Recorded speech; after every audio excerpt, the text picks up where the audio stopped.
Hi, I'm Mal, and welcome to another episode of MiniModelMakes. Currently at the moment I'm running a Dungeons & Dragons campaign with my family, and very soon they're going to be up against a new enemy in the form of Blights. So I thought I would do a video unboxing some Blights and doing a quick and easy paint scheme on them.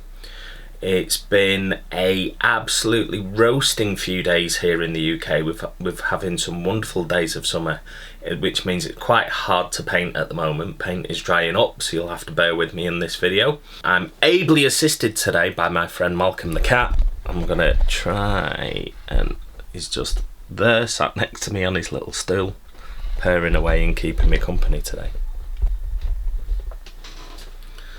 So what I'll do is I'll get the pack of Blights, I'll run through some of the description and rules for them a little bit, and then I'll get the overhead cam set up and we'll start a painting video. Here we have our Blights, the Knowles' Marvellous Miniatures by WizKids. In these packs you get a needle blight, which I believe is that one, a vine blight and a twig blight, so you get one of each kind of blight, which is, well, I'm not sure whether it's cool or not. It's nice you get one of each in a pack. However, if you just want to run sort of 9 or 10 twig blights, you know, you could have had 3 twig blights in a pack instead here. I'll leave that up to you to decide. Quite nice miniatures, some detail on them there, which is going to be good for picking out for dry brushing, which is good. Okay, so without much further ado, I'll get the overhead camera set up and we will crack open the box and start getting some paint down. Alright. So here's our packet of Blights. They are Dungeons & Dragons, Knowles' Marvellous Miniatures by WizKids. Obviously the unpainted ones, I'm going to show you a really quick and easy scheme of painting these up ready for your campaigns, which is not hard to do whatsoever. And just go through some little variants that I'm going to do on the models. I'm not going to paint them all exactly the same. There's the art on the back, and as I say, they look very, very monotone as a group there. I'm going to differentiate the types of blight slightly. We have our twig blight at the bottom, the small one. That's the needle blight there, and then that's the vine blight. And we'll go through the slightly different colours that I've got on them. I got these on eBay and they were £5, which is roughly the going rate at the moment for a nice pack of these miniatures. So I'll get these cracked open now. Open these up. What I'm going to do is take care not to destroy the back, so I've still got reference artwork if I ever need it. Here are our models. We have our 3 bases, one smaller one which is for the twig blight, excuse my hands, and we've got our needle blight and the vine blight. I will try to bring it really hard to pick out with this. The Vallejo undercoat on these is really good. I'm a massive fan of him. But it's really hard to pick them out on camera, the detail, because they're so light. That's quite nicely detailed. The faces aren't too sharp, which is my only huge gripe with these. I just need a bit of trim those fingers a little bit. They're a bit of flash on there. And then our needle blight. As soon as I start to put colour on these, they're going to stand out more. What we'll do first is I'll glue them to the bases, connect them up to some of my painting handles, and then we'll go from there. So our 3 blights are now glued to their bases, and I've attached them to painting handles, ready to start the first coat. I use Citadel painting handles. I find they are really, really good. I've got about a dozen for batch painting. They hold the Knowles' bases quite well as Citadel ones. I've not painted any Reaper models with them yet. I'll see if I have any problems holding those on. But at the moment they work very fine with the deep cuts and the Knowles' from WizKids. Got them all lined up here. For the first coat I am going to use a Citadel paint. It's a base paint and it's Dryad Bark. And I'm going to paint all the models with this. I'm going to put quite a big blob on my palette to do all three. Mix water into there. You know, don't have to put it all on as one thick coat. 2 thin coats is a lot better. First I'm going to start off with our twig blight. Just liberally coat the model.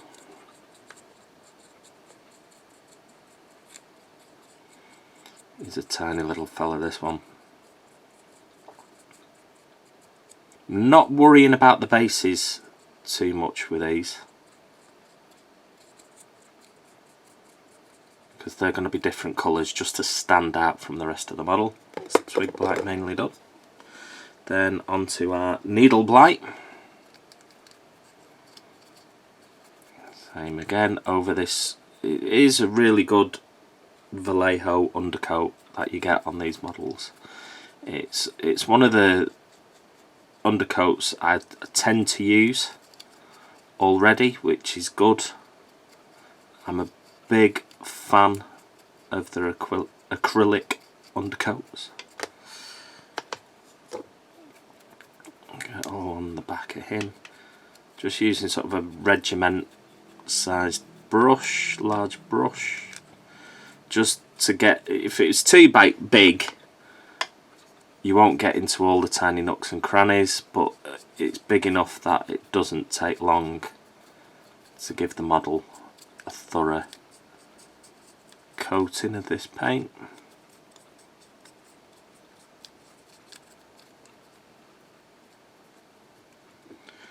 Put him down there, and then finally our vine blight. Kinda looks a little bit like Swamp Thing.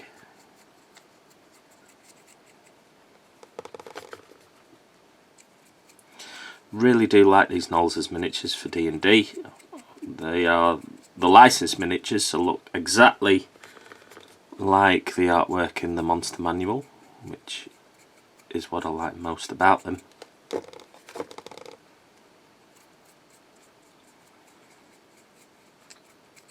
The only problem I have is living in the UK is getting access to all of these miniatures at affordable prices.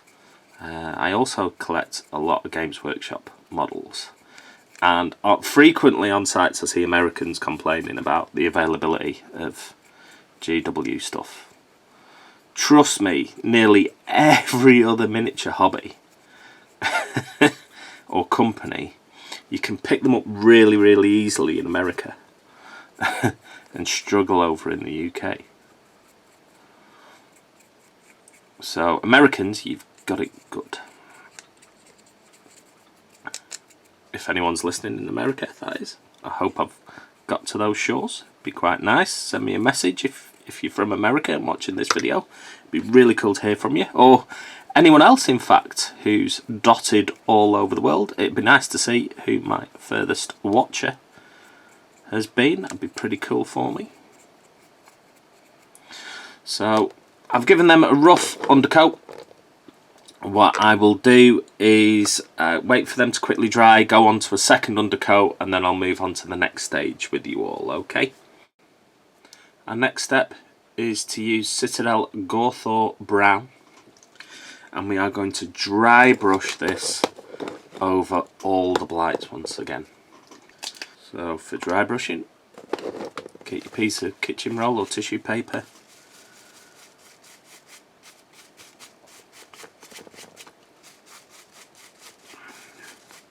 Work the paint into your brush, but make sure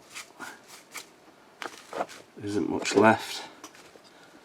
Pick up each blight in turn and run the brush quickly and lightly over each blight in turn, and it'll pick out the raised areas of the model.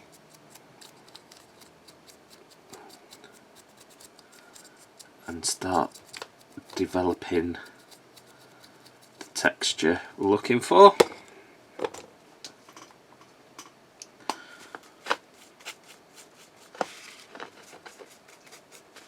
More paint.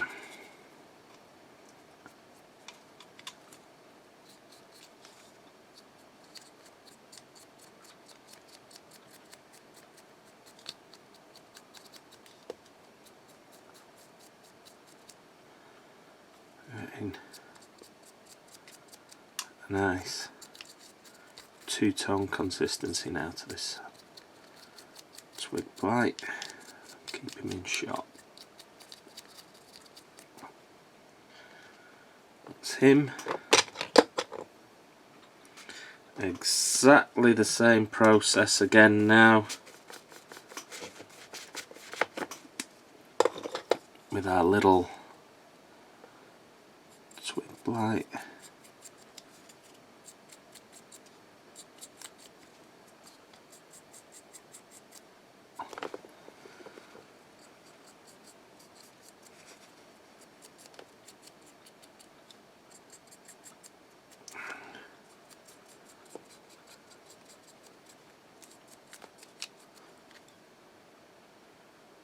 Nice two-tone effect starting to develop on him,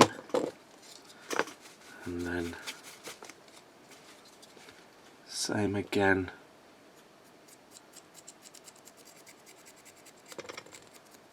with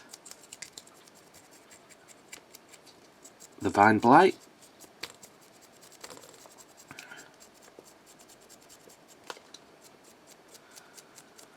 I use Citadel paints. They're the most easiest to pick up here in the UK. Give us a shout, tell me what paints you really like to use, especially people from abroad where different paints are more prevalent there. I know Reaper do paints. I like the Privateer Press paints, they're really nice, but they're hard to get hold of over here sometimes. Army Painter do really good paints, and so do Vallejo. I love a lot of the Vallejo metallics, they're absolutely superb. The browns are on the agenda today, so that's our vine blight. I'll just quickly go over these, make sure I've got everything I need to, and we'll move on to our next stage. Our next stage is where we start to differentiate between the blight models themselves. We're going to do that using different shades. So our twig blight is going to be done in Agrax Earthshade. Vine blight is going to go slightly green. I'm going to use Athonian Camo shade for that one. And then finally our needle blight is going to be done with Nuln Oil. He's going to go a bit darker. So we'll start with our needle blight first of all. Once again, get your shade onto your palettes. You can work with fairly a regiment sort of sized brush. You want to get into the nooks and crannies. That's the problem with using a bigger brush is on these models it's hard to get under the arms and in the hands and the face and things if you've got a massive brush.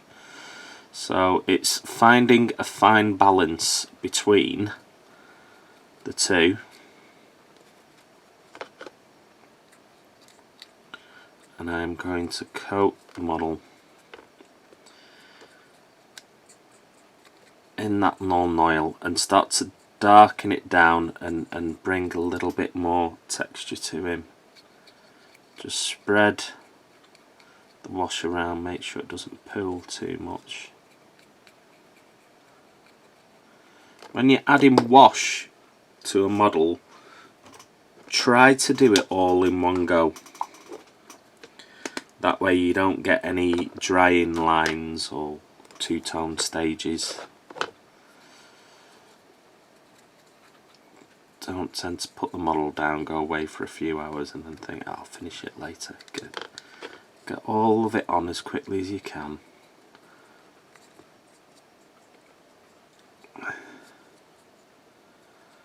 And then leave it to dry nicely. So we're darkening him down, he can go to one side.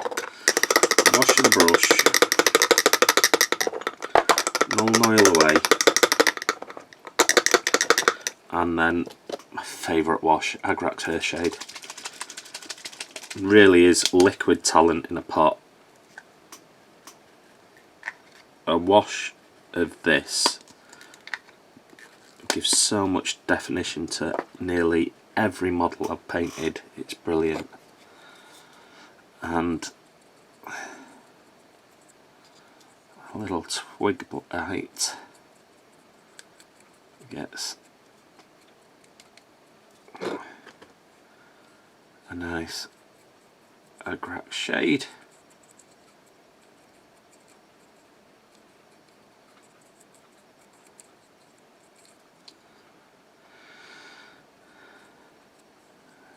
Make sure I've got under his chin and his face, that's him.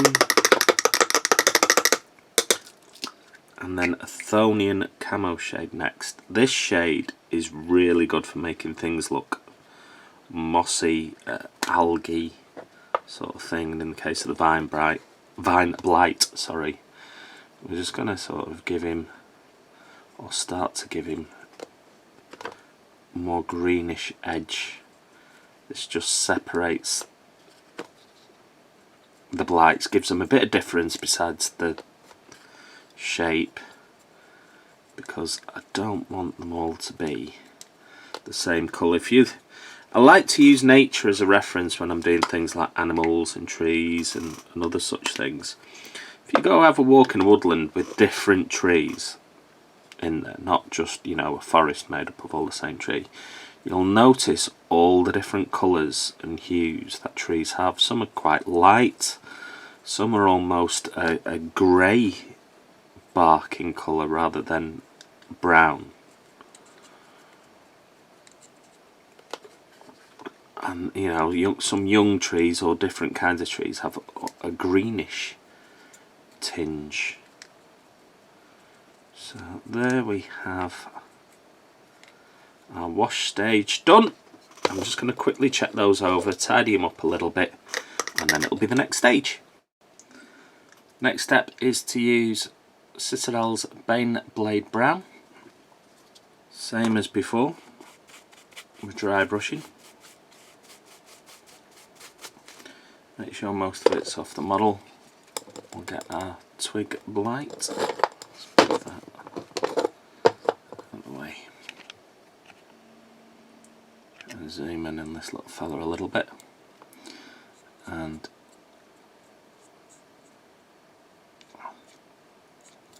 very, very gently.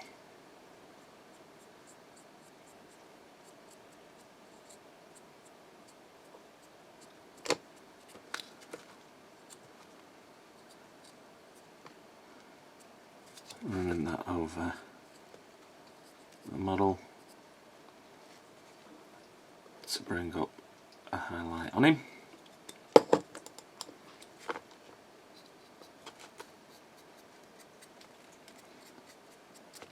Same again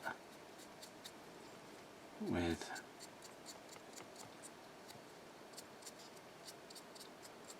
this one.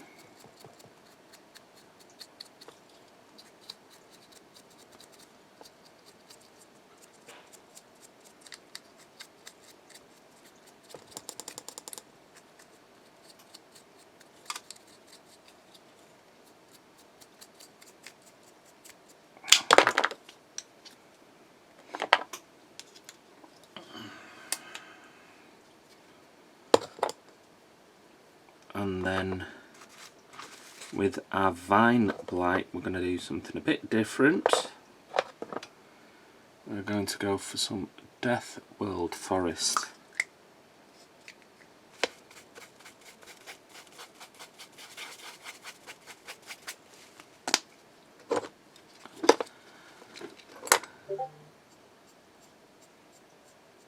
And start to run that over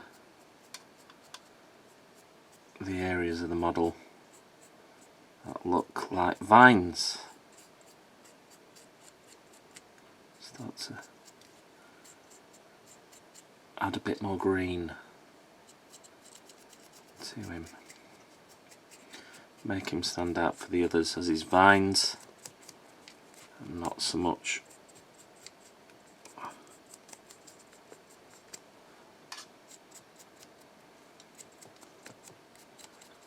just wood itself. There we go.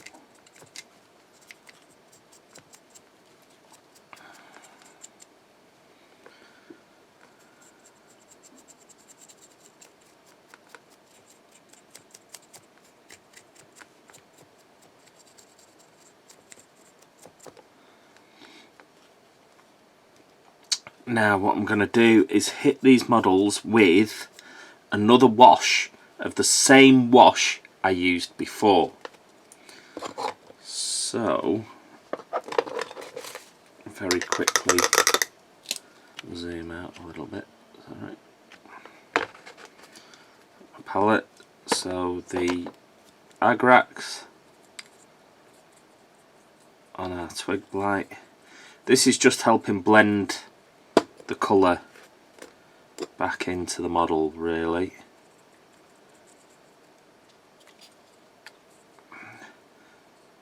Pay attention to get it in the features around the face.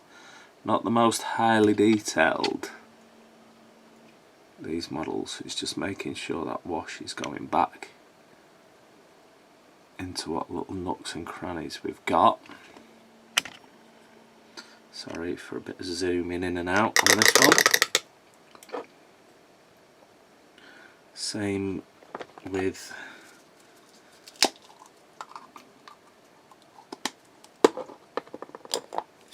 Max Blight is back to Nuln Oil.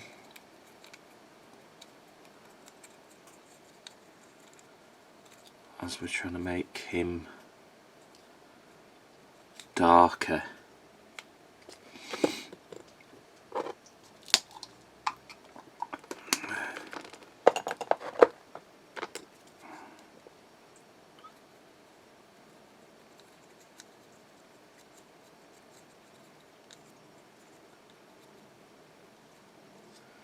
Really give him that sort of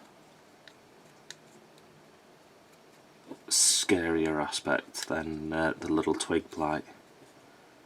Make him a darker, sinister wood. And then with our vine blight, we're re-emphasising that green with our Athonian camo shade.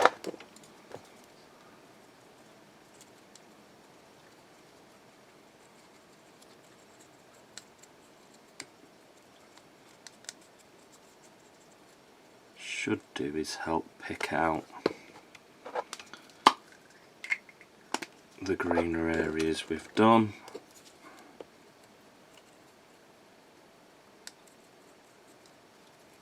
Just make them stand out a bit more. What you can always do as well, if you're worried about definition, we can put Nuln Oil back into his face, or Agrax into his face, and darken it down a little bit. So we'll wait for those to dry. Our next step is going to be a dry brush of Strachan Green on the Vine Blight. Once again, make sure you're getting that paint off on your piece of tissue.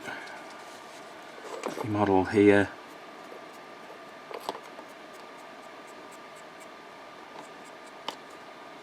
And we're picking out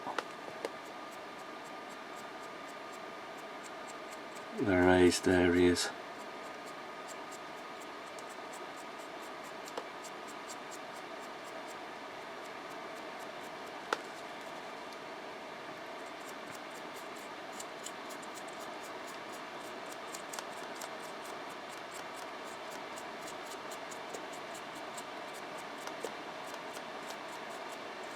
Doesn't have to be sort of all the model.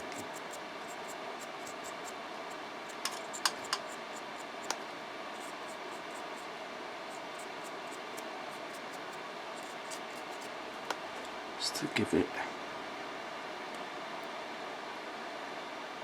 a bit of depth in there. Then what I am going to do with this particular chap is I'm going to go darker again with my Agrax Earth Shade, a little bit on the palette,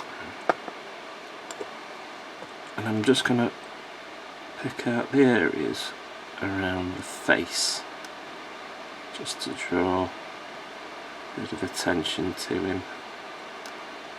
Fingers.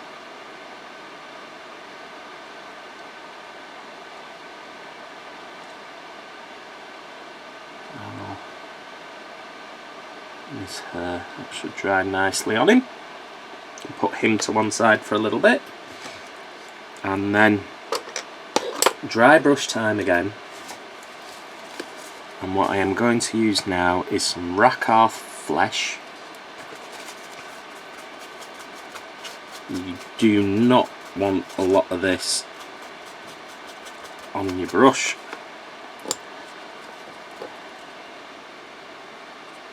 Twig blight.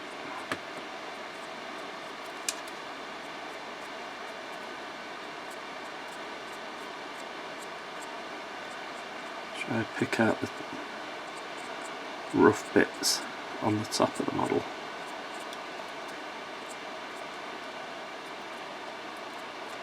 His fingers a little bit. Same again with the Agrax.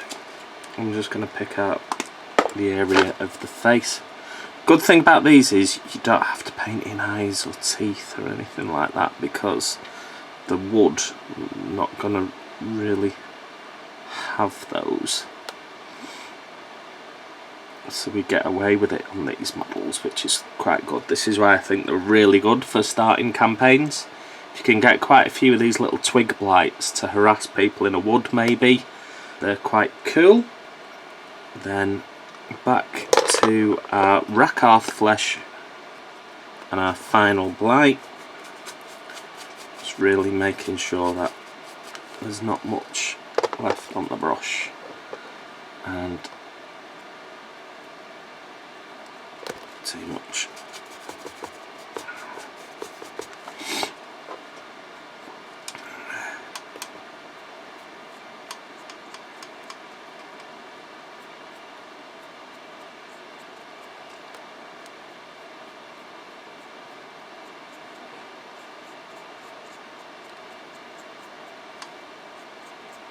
So I want to pick out the spiky areas on his back and shoulders, outside of his legs, his face.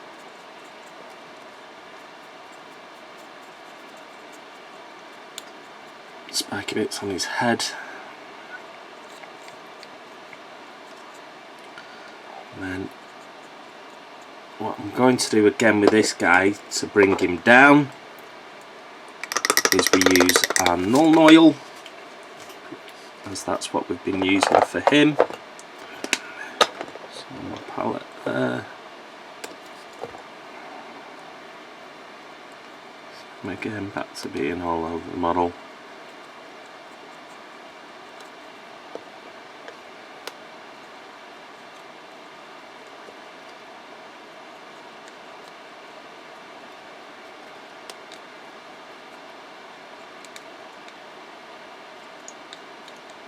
Thing is as well with this, if the models are looking too shiny, which can sometimes happen with lots of washes, and spraying them with matte varnish will get rid of that. So he's back down now. We've got some nice features showing on him there because of that wash. When he dries up, should have some nice lighter areas around the spikes. So that's that. Our next stage now, I'm going to do some work on the bases. For this, I'm going to use Citadel base, Mournfang brown, and I'm going to go around the bases of the models. Still giving it a woodland feel, but naturally want the colours to be different to the Blights, so they stand out. So hence why I'm going for a different brown on these.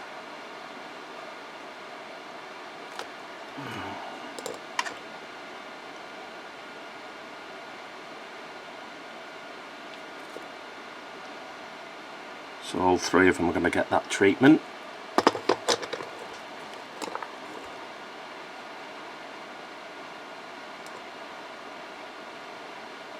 Just trying to be careful around the feet area. So I will continue with the bases and I'll get back to you when I'm ready for the next stage. Action.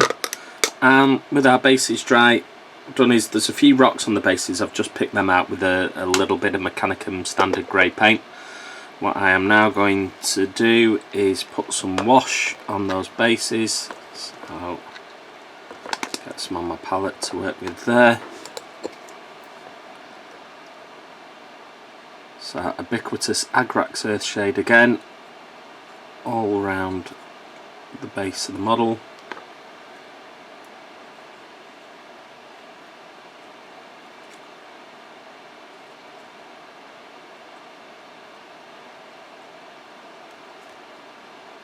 Same with the other Blights, or on my palette.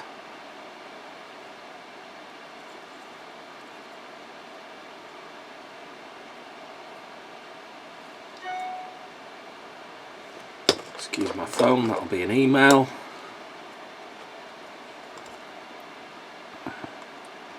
Finally, our little twig Blight. Same treatment, and we will wait for that to dry, and then we're almost finished. Now our final stage with those bases is to get some pallid witch flesh. Once more, it's dry brushing, so we need tissue paper. And while we're working it into the bristles, we need to make sure that we have got very little left in there. It's out of the way. And just gently recovering the base of that pallid witch flesh. Might be able to see it a bit better on here.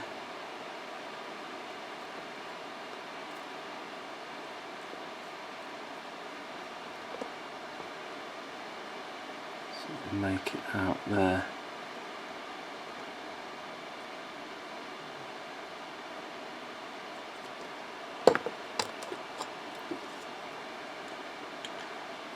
And then this base too.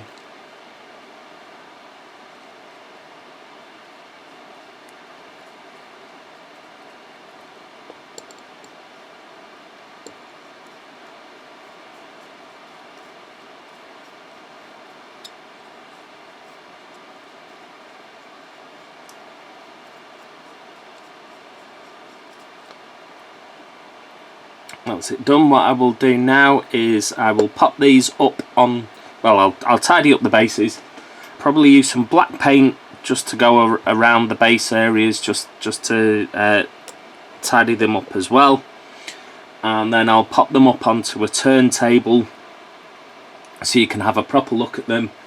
I've painted 2 sets of these Blights this afternoon, as well as doing the painting videos, so it doesn't take that long really to paint these up. They're very simple models, so a quick and easy paint job is all you need for them. You get away with loads of fine detail. They don't have eyes and teeth and things like that you've got to worry about. There aren't any belts or weapons or anything. It's just straight up making them look like wood and vines. It's as simple as that. Okay, so I can't really recommend using Blights enough, especially if you're hesitant about painting, because you can get a really good paint job done on these very, very quickly, and they'll be a good challenge for a beginning party. So I'll wrap up this video and I'll get the turntable set up. Alright, see you shortly. So that's our Blights painted. I can't wait to use those in my upcoming campaign. I'm going to be hiding them in some dense undergrowth that my party are going to wander through, and they're going to get ambushed. That's it for now. All I can say is if you enjoyed this video, please like, subscribe and share. I'm only a tiny channel, so just to get some exposure out there would be amazing. As I say, you know, like, subscribe and share. I also have a Facebook page. Come and see me at MiniModelMakes. I hope everyone in the Northern Hemisphere, at least watching this video, is enjoying a lovely summer and also staying safe from coronavirus, which is looks like it's starting to do the rounds again. So there's not much more to say except take care and bye for now. And there we have our finished Blights on the turntable for you to have a look at. I said at the start of the video I would quickly go through the rules for them, so we'll crack on with that. First of all is the Twig Blight, which is a small plant, neutral evil. Armour class 13, natural armour. Hit points 4, speed 20 feet. Strength 6, so it's -2. Dex 13, +1. Constitution 12, +1. Intelligence 4, -3. Wisdom 8, -1. Charisma 3, -4. It's got a +3 to stealth. It's vulnerable to fire, has immunity to being blinded and deafened. It has a blind sight of 60 feet, so it's blind beyond that radius, and has a passive perception of 9. Its language is it understands common but can't speak it, and it has a challenge rating of an 8th, 25 XP. It's got false appearance, so when it remains motionless, it is indistinguishable from a dead shrub. Actions: claws, melee weapon attack, +3 to hit, reach 5 feet, 1 target, hit 3, piercing damage. Next we've got our Needle Blight, which is a medium plant, neutral evil. Armor class 12, 11 hit points, speed 30 feet. Strength 12, +1, Dex 12, +1, Constitution 13, +1. Intelligence 4, -3, Wisdom 8, -1, and Charisma 3, -4. Has immunity to being blinded and deafened, has 60 feet blind sight, and a passive perception of 9. It understands common but can't speak, challenge rating of 1/4, 50 XP. Actions are claws, melee weapon attack, +3 to hit, reach 5 feet, 1 target, hit 6, piercing damage. And needles, which is a ranged weapon attack, +3 to hit, range 30 to 60 feet, 1 target, hit 8, piercing damage. Then finally, the Vine Blight is a medium plant, neutral evil again, armor class of 12, 26 hit points, speed 10 feet. Strength is 15 for +2, Dex is 8, -1, Constitution 14, +2, Intelligence 5, -3, Wisdom 10, +0, and Charisma 3, -4. Skills is Stealth, +1. Condition immunities, once again, blinded and deafened. Senses, blind sight 60 feet, blind beyond that radius, passive perception 10. Language is common, so it can speak them. Challenges are half, 100 XP. Has the false appearance again, so when it remains motionless, it is indistinguishable from a tangle of vines. Actions: constrict, melee weapon attack, +4 to hit, reach 10 feet, 1 target, hit 9 bludgeoning damage, and a large or smaller target is grappled. It's got an escape difficulty of 12. Until this grapple ends, the target is restrained and the blight can't constrict another target. It can also do entangling plants, which recharges on 5/6. Grasping roots and vines sprout in a 15-foot radius centred on the blight, withering away after 1 minute. For the duration, that area is difficult terrain for non-plant creatures. In addition, each creature with the Blight's choice in that area when the plants appear must succeed on a DC 12 strength saving throw or become restrained. A creature can use its action to make a DC 12 strength check, freeing itself or another entangled creature within reach on a success. And there we have the rules for all the Blights.